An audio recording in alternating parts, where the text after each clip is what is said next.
All right. Good morning, everybody. Welcome to our uh, Saturday morning live crypto talk. This is Brandon Ivey from Los Angeles, California. Go ahead and type your name in the chat box where you're listening in from. As a disclaimer, I am not a licensed financial advisor to be giving financial advice. I share information for educational, entertainment, and training purposes only. And it is up to you to make your own informed, intelligent decision on which direction you want to move into. Good morning. Good morning. This is Saturday, which means we are streaming live on YouTube. So those of you on YouTube, we welcome you.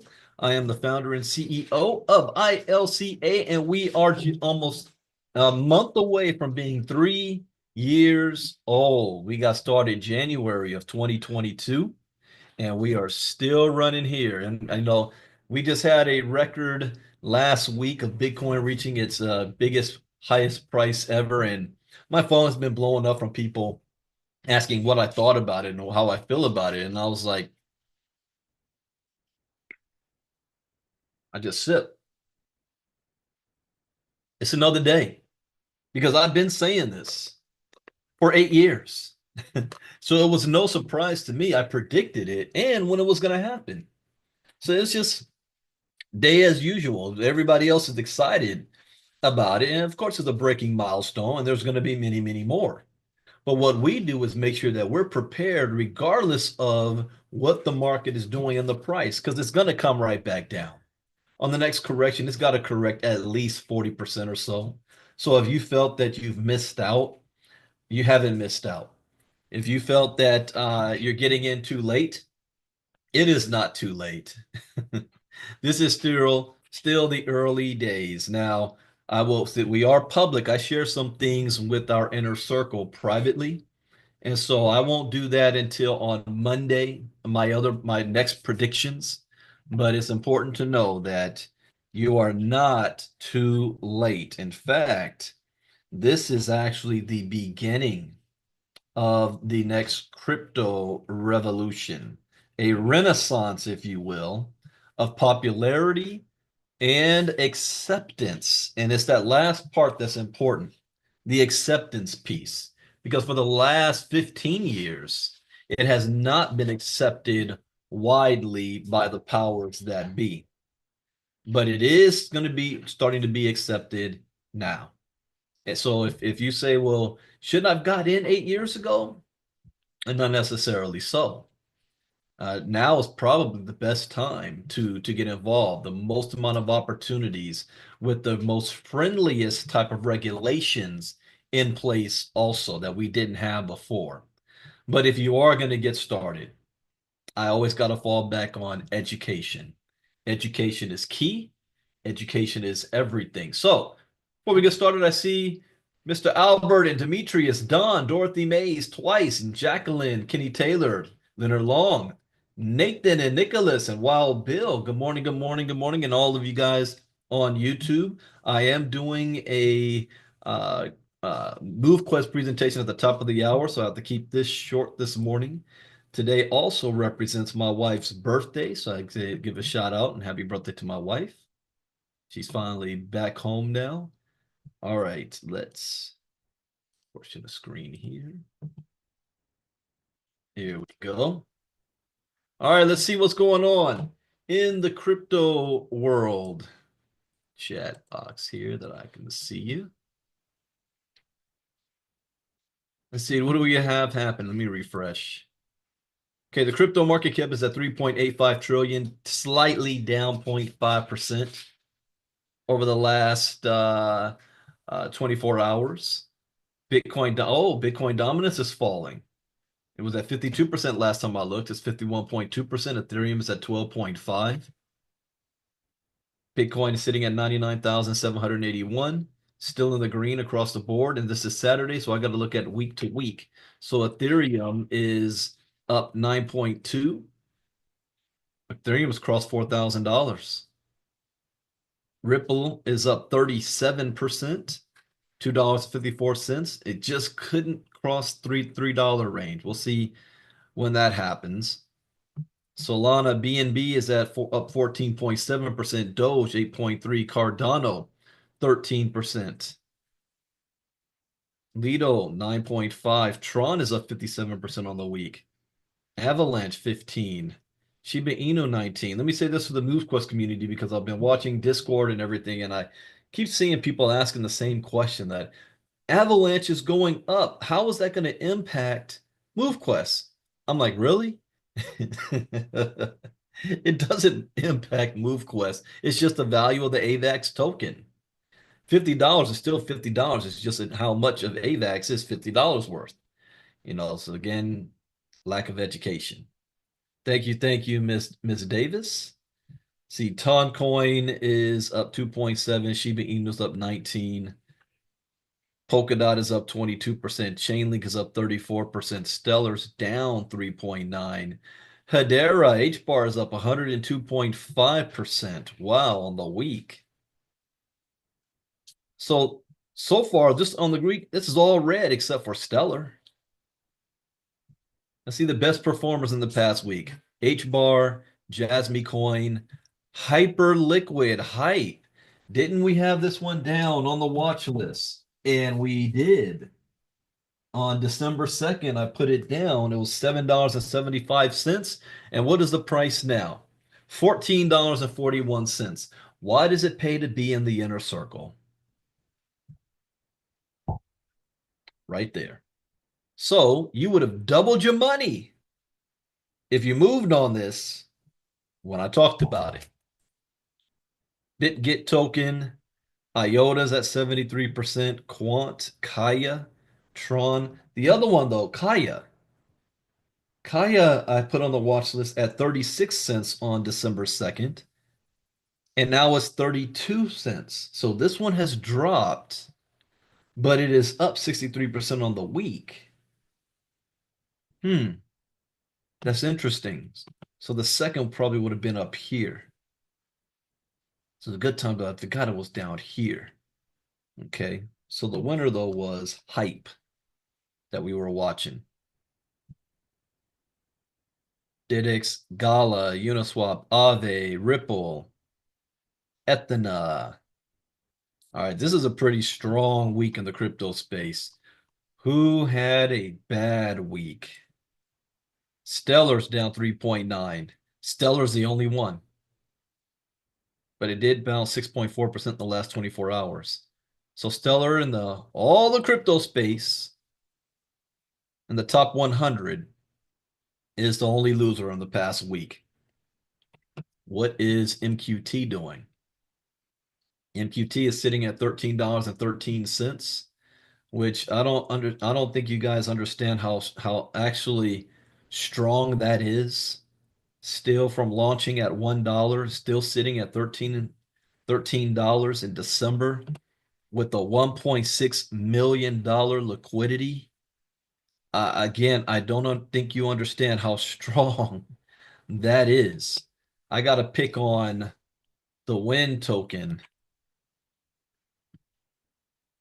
for a second here. Actually, I'm going to pick on a couple of them. Well, Galvin. This token's been out forever. $24,000 liquidity. WIN. Why is this one's always difficult for me to find? The right one. All right, it's going to, because I do want to prove my point. Force me to have to do this. Let me get the contract address.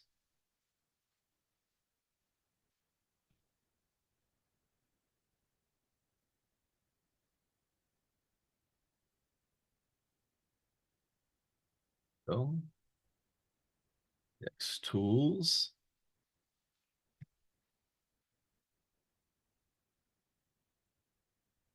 Oh, you got to be kidding me. You've got to be kidding me. $3,400 liquidity. $3,400. Do you know how many people's a part of this project?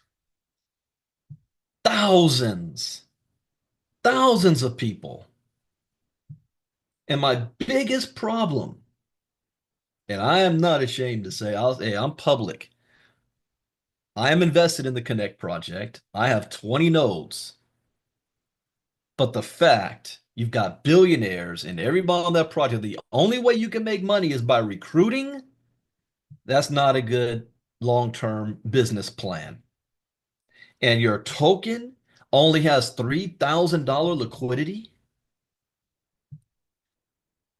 And then you got MoveQuest with less than 6,000 people with $1.6 million liquidity. Nobody should even be thinking about being sour about MoveQuest. No one's doing what this tokenomics is doing out there right now, and it's not even 100% fully operational.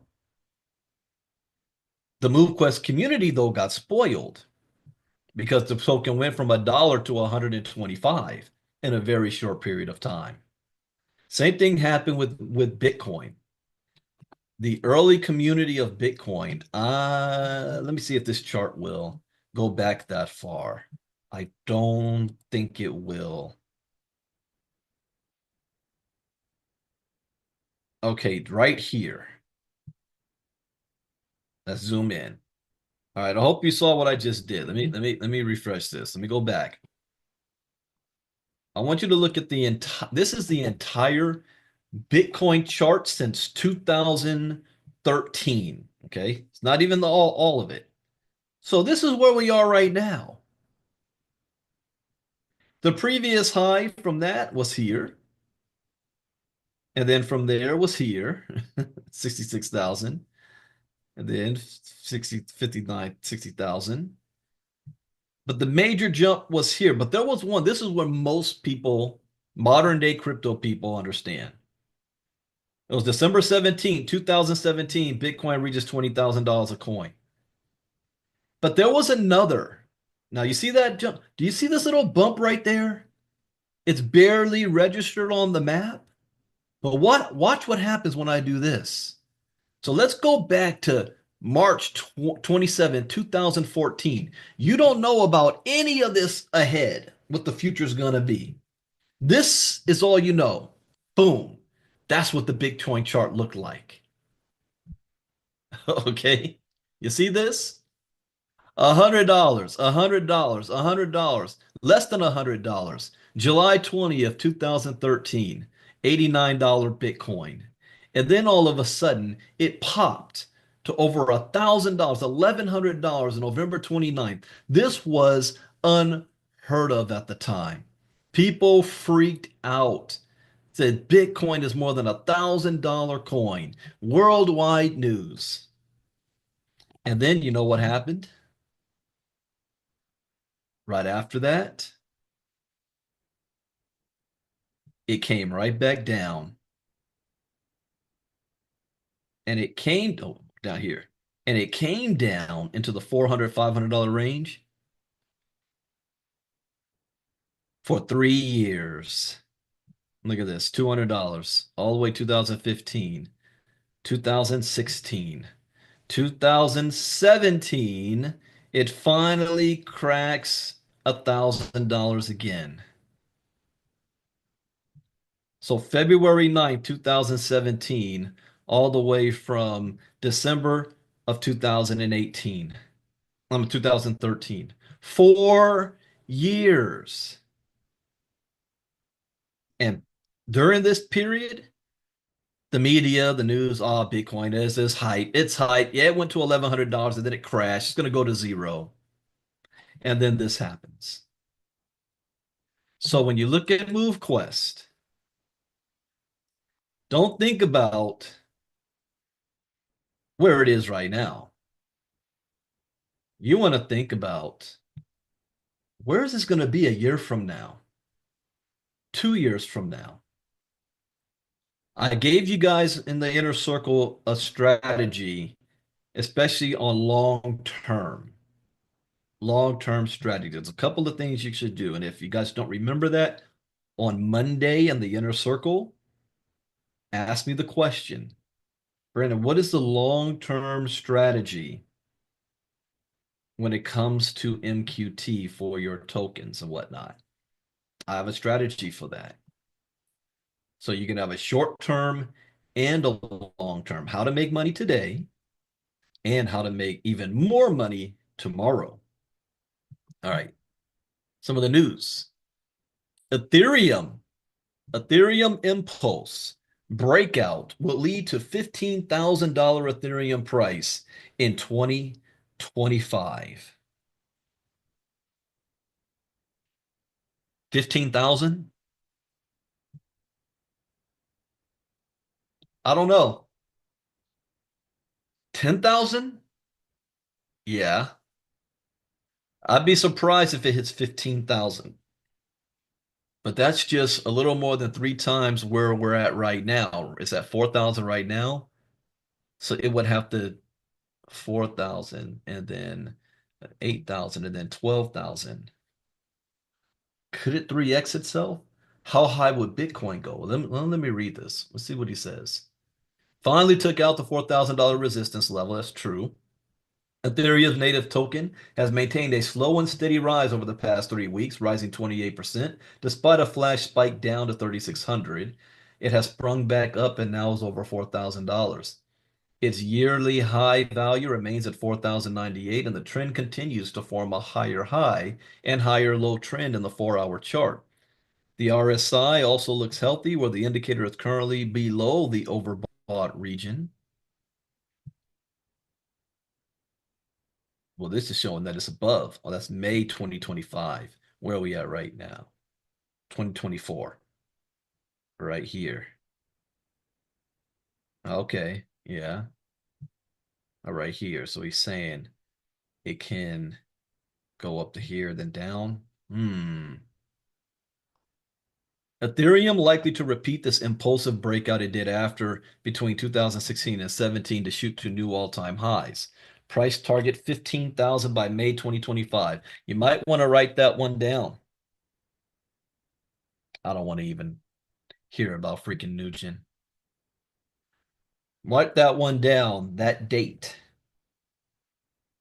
May 2025. That means that we can accumulate as much as possible before then. But will it be a steady increase to 15,000 or will it jump from this to 15,000?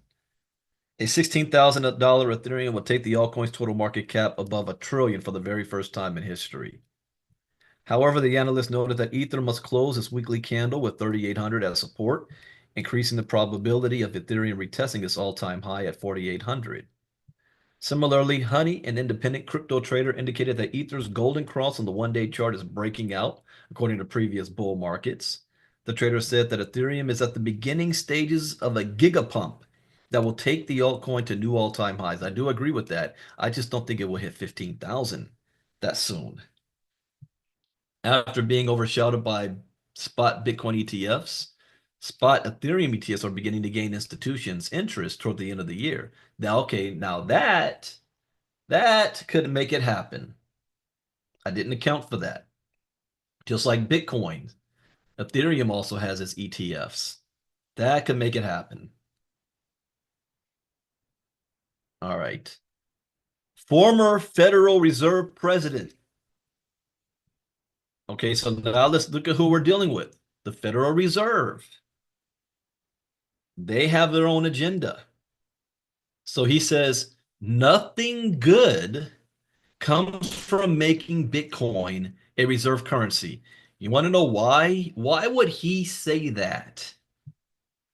Well, the US dollar used to have a reserve currency and was backed by gold. And they took it off of the gold standard in 1971. They're not looking for the dollar to be backed by anything else other than trust in them. Joyce, you're right. They lose control. Nothing good comes from making Bitcoin a reserve currency because they don't control Bitcoin. That's the problem. A former New York Federal Reserve governor said there are no advantages to making Bitcoin a government reserve currency. That is the dumbest thing that a financial person could say. Bill Dudley, the former president of the Federal Reserve Bank of New York, argues that there are no advantages to making none. There are no. I can see him saying, you know what? There are some advantages, but it's very minor to the grand scheme of things. He'd have more credibility if he says something like that. But by saying there are no advantages to making Bitcoin and go, that's like saying there are no advantages to walking every day. None. 30, doctor says you need to walk 30 minutes a day. There's no advantages to walking. Dudley, who currently chairs the Bretton Woods Committee, believes the proposal primarily benefits existing Bitcoin. Wait, wait. You're concerned that it would benefit existing Bitcoin holders? Really? When every decision you guys make benefits the billionaires. Elon Musk just made $100 billion in 2 weeks. Are you kidding me? In a December 6th op-ed published in Bloomberg, Dudley cited a draft U.S. bill that would allow the government to acquire and store Bitcoin. He argues that enacting such a law would only inflate the price of Bitcoin. That's the yes. And if the government is holding a whole bunch of it, what happens to what the government's wealth? Dude, goes up. Additionally, Dudley expressed concerns about the lack of an exit strategy, suggesting the government would be left holding volatile tokens that produce no income.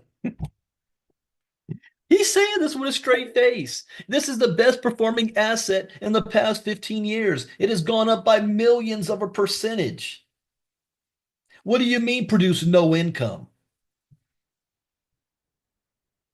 I don't need to read any more of this crap. Always know when you hear stuff like this, what are they protecting? And I guarantee you, he's got crypto. I guarantee you he does. Bitcoin rally to continue until end of 2025. Bitcoin's historic $100,000 milestone comes despite sluggish momentum in oil, gold, and the S&P 500 index. Bitcoin hit the historic $100,000 milestone despite a lack of price momentum in most major global assets and a backdrop of declining global liquidity. I'm curious, how low, when the correction happens, like I look at the Bitcoin history here.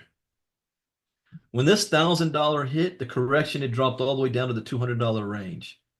When $20,000 hit, it ultimately corrected all the way down to the $3,000 range. You see that? When it hit 60 plus thousand, it corrected down to 31,000. It reached back up to 66,000. It corrected all the way down to 16,000. And then it's only been on an upward trajectory since then. The lowest correction was down to 55,000 or so. And now we're up here. What would this correction be? Will it be a dip like this? Drop back down to, depends on how high this goes. Drop back down to the $60,000 range, maybe lower, maybe in the $40,000 range. I'll speak more about this on Monday about opportunities. Okay. Bitcoin rally until the end of 2025 in euphoria stage. Bitcoin is entering the euphoria stage. You have a maximum of 12 months before the cycle top.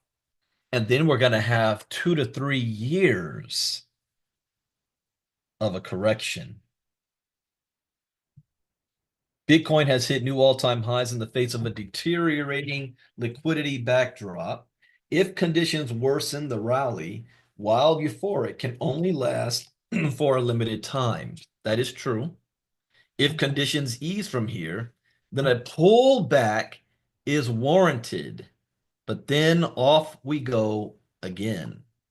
I agree with that. Ryan Selkis contemplates SEC blacklist. Hey, we covered this the other day. Remember, was it Coinbase or someone said was it they're firing any law firm that hires former SEC employees? The idea to blacklist former SEC regulators who have been openly hostile to the crypto industry was recently brought up by Coinbase CEO Brian Armstrong. He calls them bad actors. Heated by Winklevoss and Selkis, cryptocurrency exchanges Coinbase and Gemini said they will no longer work with any law firms that hire former regulators who were hostile to the crypto industry. And Ryan Selkis, former CEO of crypto research firm Masari, wants to help by creating a blacklist to track SEC bad actors. I agree. We've let all the law firms we work with know that if they hire anyone who committed these bad deeds in the soon to be prior administration, we will no longer be a client of theirs. See, this, you got to set a deterrent. You got to punish bad actors. If you don't, they'll just repeat their behavior. Have you ever been on a blacklist before? I'm in a private community group of Spellman and Morehouse called Spell House, and someone asked a question there and reminded me that I was on a blacklist at Spellman. That's right, one of the female dorms put me on a blacklist, and if your name was on that blacklist, you are hands off. How I got on that blacklist, that's a whole nother story, but I was on a blacklist and got it removed later on. But guess what? I changed my behavior real quick because of that. The same story describes a former regulator as having a hard line on crypto and states that he tormented the industry. That's true. Gemini co-founder Tyler Winklevoss responded to Armstrong, indicating that his firm would be doing the same before asking, who has a running list of all the bad actors at the SEC who perpetrated and participated in the unlawful war on crypto? Several names were suggested by Winklevoss's ex-followers: Custodia Bank CEO Caitlin Long, Castle Island Ventures general partner Nick Carter, and the CEO, WSPN CEO Austin Campbell, and Ryan Selkis. But it appears only Selkis has taken up the challenge thus far. I am happy to create this blacklist. Send me names and sins, and I'll publish the blacklist this month to punish the lawless as best we can. It's got to be careful with this too, that it doesn't turn into something else. Like I was following social media about the CEO of that healthcare firm that was assassinated in New York on camera, and somebody is out there. They're posting a list of all the CEOs of these health insurance companies that are predators. Uh, no, I do not believe that people should be going out there assassinating these guys. But to say I don't understand would be an understatement. Have you ever been denied for health insurance at the last second?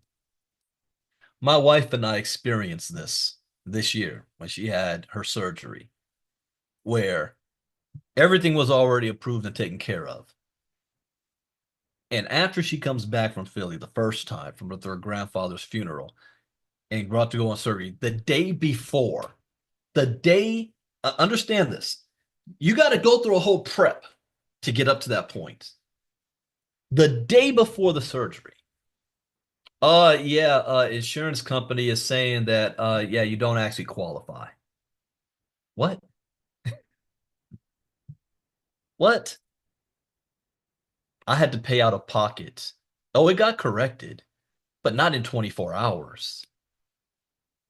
I had to come out of pocket big time just to keep the surgery date, because if we didn't and tried to fight it normal ways, it would have taken some time next year. And this was something that had to happen right now. So I had to pay. and I'm supposed to be getting a reimbursement back in the next 4 to 6 months. Have you ever navigated the American health insurance industry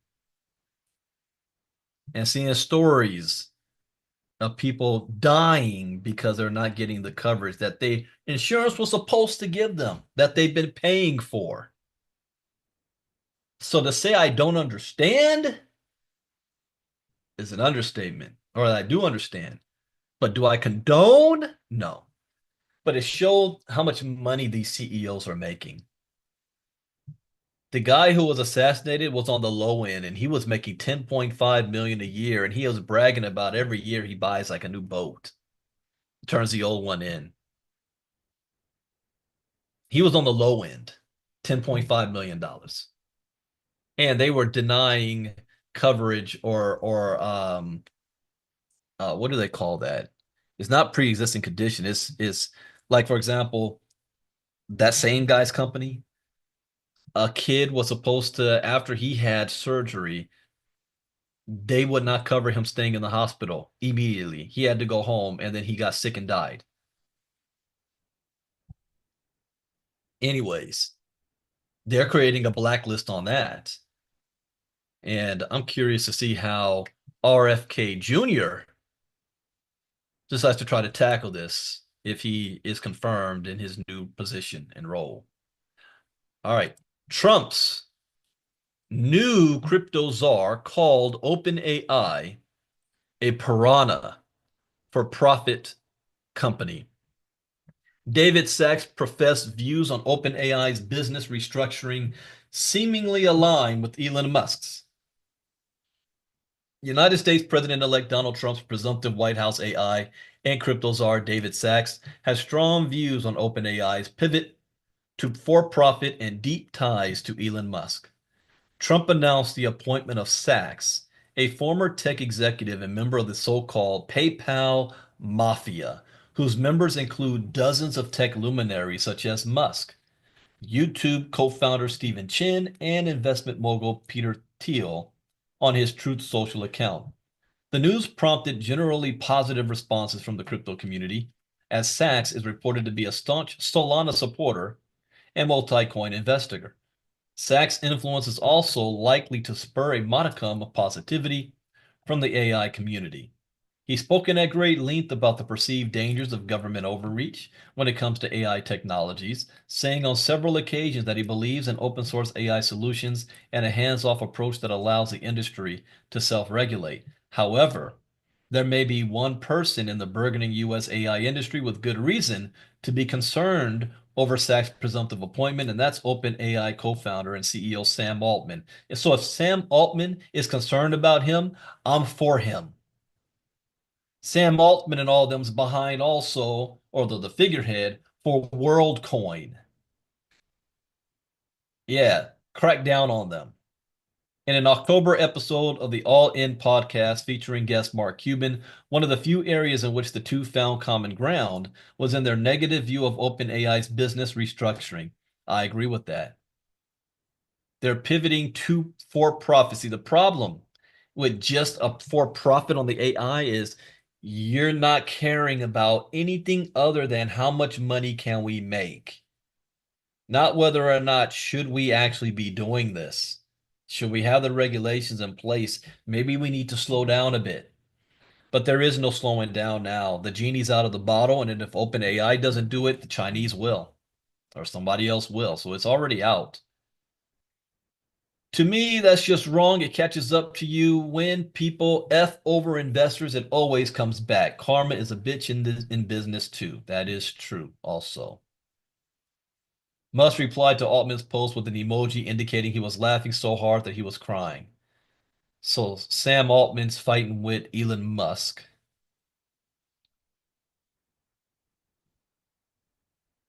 What was that image? Ryan Selkis comments on Sam Altman's post congratulating David Sachs. This makes me so happy. All right.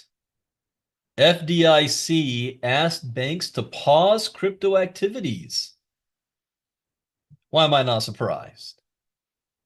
Coinbase chief legal officer Paul Grewal claimed that The letters provided evidence that an alleged U.S. government attempt to debank firms wasn't just some crypto conspiracy theory, it was true.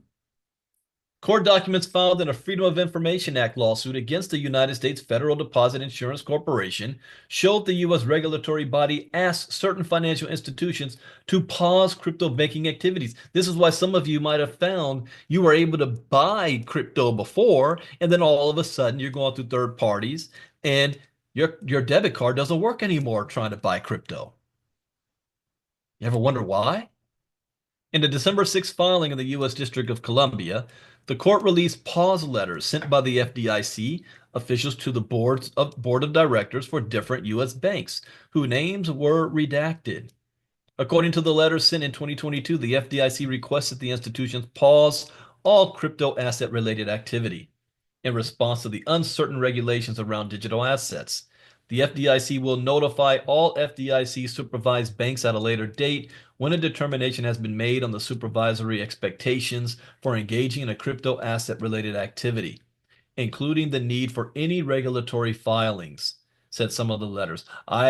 After January, after Trump is confirmed in, all of this should start to go away. Yeah, this is how business used to be run. It's all going to start to go away. Ethereum poised to copy Ripple's 390% rally toward. So okay, so the first article we read had Ethereum going to 15,000. This one has it going to 7.6 thousand. I'm more in line with this number. I like this number better. Well, I like the 15,000 number better, but in predictions, I think this one's more in line. Ether is breaking out of a similar symmetrical triangle pattern that propelled XRP's prices from around $50 to around $290 within a month. Ethereum's native token is mirroring XRP's November breakout trend that resulted in a 390% plus price boom. In November, XRP broke out of a symmetrical triangle pattern that formed over 6 years, triggering a parabolic rally from around 50 cents to 294. The 294 level aligns with Ripple's Fibonacci retracement level and was serving as resistance as of today, December 7th. Ethereum is undergoing what appears to be a similar breakout trend as Ripple. In the week ending December 8th, the crypto has broken above the upper trend line of its 3-year-old symmetrical triangle. If Ether price repeats Ripple's trend, it will likely climb to around 7,636. In other words, a 90% rally by December 2024 or January 2025. I agree, that's very possible. Oh, look at this though. Ethereum will reach, they're using the word will reach 15,000 by May 2025. Market analyst venture founder predicts an impulse breakout next for Ethereum. The analyst noted similarities between Ethereum's current setup, predicting a repeat of the explosive move that propelled Ethereum to new highs of 2016 and 17. So this one, he's saying the same thing. So short term, 7,000 by the end of the year, 15,000 by May. All right. Hope you guys are still dollar cost averaging this stuff. Telegram founder Pavel Durov questioned in Paris court for the first time. This has been going on for a while. I think I remember this story from 2023. Pavel Durov, the founder of Telegram, was reportedly questioned in a Paris court for the first time regarding a legal case involving allegations of the Messenger app facilitating criminal activity. You think Telegram is ripe with scammers and hackers and thieves all over the freaking place. And anonymous, and that's a shame because I like how their layout and setup is. An anonymous source familiar with the matter told the Agence France Presse AFP that the questioning focused on the allegations tied to Telegram's potential use for illicit transactions. You know what's going to be a hit? That whatever next social media platform that can do what Telegram had, but it's verified of the user. I don't mean that you have to create your own KYC stuff. Well, that's not really even going to work either. If it's just by wallet address, anybody can create any type of wallet. Maybe verified wallet. Where I don't know. I got to put some thought to that. When asked about the legal proceedings, Durov reportedly told the AFP that he trusts the French justice system, but refused to elaborate on the case. I even think the French president had got in on this. He lured the guy over. That's right. I remember now. The French president lured him over there, and then they arrested him. Let's see. He was released from posting a $6 million bail, but remains restricted from leaving France until March 2025. Hey, I remember that. All right, I'm gonna go over all this again. Okay. Over 400 million crypto wallets have a non-zero balance. Remember, there's only 21 million Bitcoin in existence. There's more than 50 million millionaires and billionaires in the world. So there's more millionaires and billionaires than there are crypto or Bitcoin. And if every one of them bought one, which they all can afford to do, there's not enough Bitcoin to go around. So when that day comes, what do you think is going to happen to the value? But on top of that, there's 400 million crypto wallets that have a positive balance. So that means all of these wallets have a piece of Bitcoin, as you guys should have pieces of a Bitcoin. It is clear that we're experiencing a seismic shift. Seismic shift. Again, always follow the adjectives. Not a little shift, not a moderate shift, a seismic shift. By the way, we just had a 7.0 freaking earthquake in California the other day. Northern California.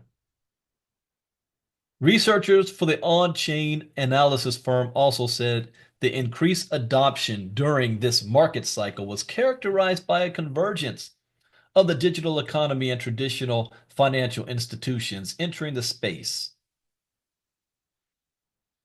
The Chainalysis report highlighted the dominance of stablecoins in on-chain transactions. According to the report, stablecoins represented between 50 to 75% of all on-chain transactions since the start of 2024. Stablecoins are typically thought of as fiat on-ramps and off-ramps for the crypto markets. However, a previous report from Chainalysis revealed that stablecoins are quickly growing as a store of value. That's how it was in the beginning. Wait. Yeah, individuals in emerging economies. Yeah, it's always, well, the crypto community always used it as a store of value. All right. The last one up. Russian oil chief warns gold will be US dollar's biggest rival. The only way he can say that with confidence is if he believes the US does not have the gold reserve that we claim to have. And the US right now, if I'm not mistaken, has the largest gold reserve. Somebody can correct me if I'm wrong, but let me ask Pi.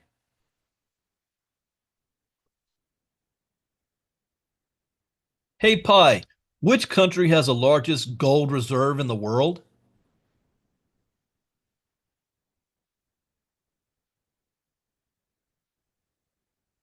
Based on the most recent data from the World Gold Council, the country with the largest gold reserves in the world is the United States, with a whopping 8,033.46 tons of gold. That's more than double the amount held by the country with the second largest reserves, Germany, which has 3,151.53 tons. Interestingly, gold reserves are still considered an important part of a country's economic strategy, even though the gold standard is no longer widely used. Many central banks hold gold as a way to diversify their portfolios, maintain currency stability, and provide a backup in case of a financial system failure.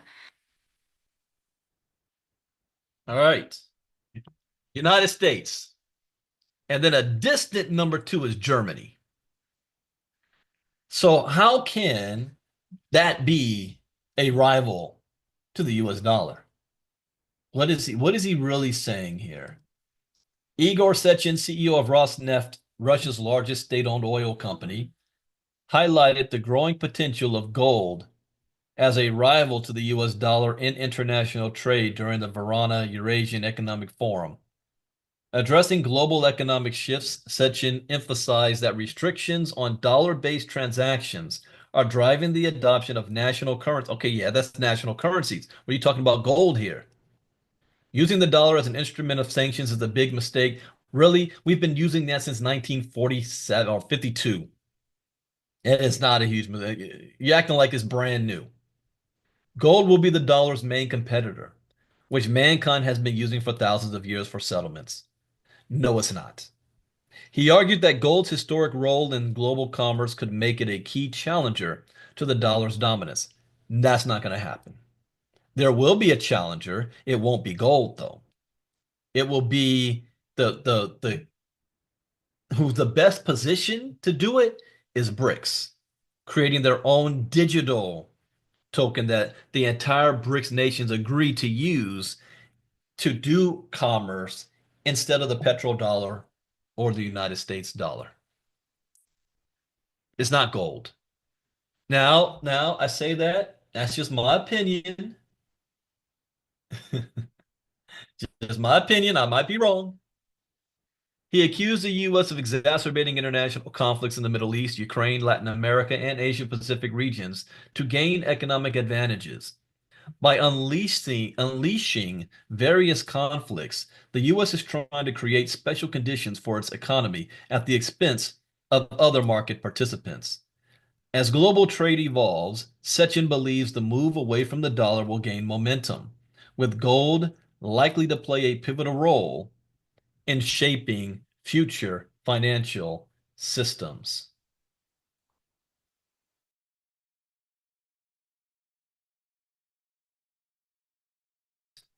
All right, well, that is it for Crypto today. I hope you learned something new. As always, that is the point. I have the MoveQuest presentation in 10 minutes. So I'm going to be closing this out, getting on that. And the next thing that's happening, if we get wind of the leasing or the app dropping before tomorrow night, I will do a special ILCA MoveQuest call tomorrow night. If not, I'll be back on Monday. You have a MoveQuest presentation or Crypto Talk MoveQuest presentation on Monday morning.